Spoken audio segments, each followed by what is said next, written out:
El Comú de Lleida presentarà aquestes al·legacions al plec de condicions del Pacte dels Barrufets per lògica amb el seu programa, que no farem venir a invertir cap diner de l'Ajuntament en fer venir els barrufets, i a més trobem que és un procés gens participatiu i molt opac, gens transparent, que estan venent això.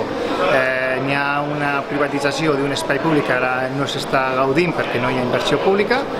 ni manteniment,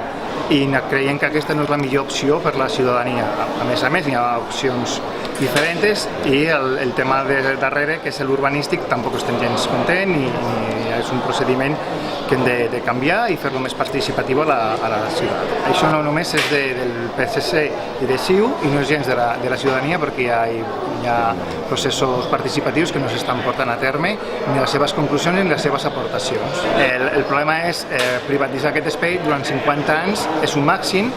però són 50 anys que part d'aquest espai ja no és públic perquè són directament pel Pacte dels Barrufets, i els usos complementaris que es volen fer en aquest espai, com l'hotel, com el càmping, com l'aparcament, tampoc queda gens clar que això sigui públic. En principi seria d'aprofitament privat, o sigui que estan venent una cosa que és privada com a pública, i no creiem que això la ciutadania se l'ha d'explicar correctament, per això fem aquestes al·legacions per aturar aquest procediment.